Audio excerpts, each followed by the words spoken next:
କେବେ ଭଲରେ ରହିପାରନ୍ତିନି। କଣ ହେଲା?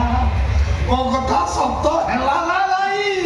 ଆଲୋ ଚାଲୁ ଆଲୋ ବିରାଟ କବୁର ପୁରାଣ ଅଙ୍କା ନେଇ ଆ ମୁଁ ଦିନକୁ ବାନ୍ଧି ଟିକେ ଖୁସି ହୁଏ। ତମକୁ ଟିକେ ଲାଜ ଲାଗୁନି? ପୁଅ ଆଇସୁରେ ତମେ ମୋ ତମେ ଖୁସି ହବ। ଚାଲ ସିଧୁ ମୁଁ ତମ ପୁଅ ପାଖକୁ ନେଇ ଚାଲ ନେଇ ଚାଲ। ଭଲ କହିଲା ଭଲ କିସ କହିଲା ଭଲ ଭଗବାନ କହିଲା ଭଲ ଏ ଶିବା ପଡିଲା କହିଲା ପୁରା ଯାତ୍ରା ଡାଇଲଗ ବନ୍ଦ କରି ମୋ ସହିତ ମେଡିକାଲକୁ ଆସ। ପଛକୁ ପାଦ ଫେରେଇ ଆଣଲ ମାଇ ଡିଅର ସ୍ତ୍ରୀ।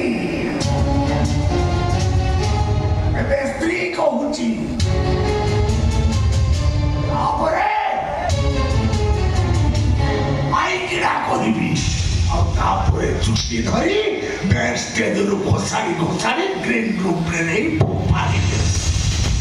ମାରିଦବ ତ ମାରୁ ମାରୁ ଜୀବନରୁ ମାରିଦବ ତ ତଥାପି ତମେ ମତେ ଅଟକେଇ ରଖି ପାରିବନି ମୋ ସ୍ୱାମୀ କାରଣ ମୁଁ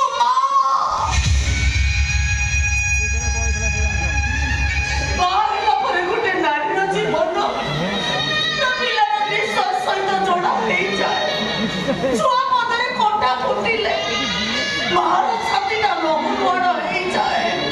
ମୋ ଛୁଆଟା ମରଣ ମୁହଁରେ ପଡିଛି ମାନେ ମୁଁ ଆଉ ଝିଅଟା ହେଇନାହିଁ ସୀମା ପଣ୍ଡା। ଆରେ ତମେ ମତେ କଣ ମାରିବ? ଚାଲ ସିଧୁ ମତେ ମୋ ପୁଅ ପାଖକୁ ନେଇ ଚାଲ। ତମେ କିଛି ଲାଭ ହବନି। ନହେଲେ ଚାହିଁଲେ ସମ୍ପଦ ବଞ୍ଚିଯିବେ ନହେଲେ ଆରେ ତୁ କିଛି ବୁଝିପାରୁନୁ ଶୁଣି ପାରୁନୁ। ମାଟିକୁ ବିଧା ମାଇଲେ ଚୂନା ହୁଏ ହେଲେ ଇଟାକୁ ନୁହଁ। ପାପର ଛାତିଟା ଅହଙ୍କାର ନିଆଁରେ ଜଳି ଯାଇ ଇଟା ହେଇଯାଇଛି।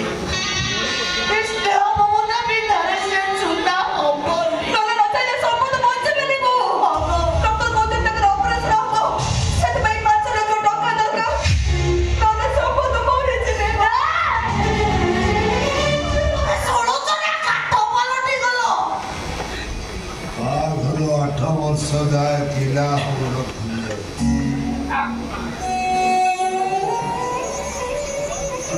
ସାଥୀ ସାହି ପଡ଼ିଶା ବନ୍ଧୁ ବାନ୍ଧବ କିଏ କେତେ ଟାହି ଟାପରା କରୁଥିଲେ।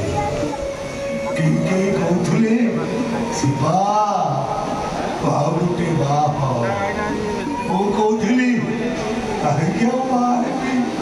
ଦେଖିବ ମୋର ପୁଅ ହବ।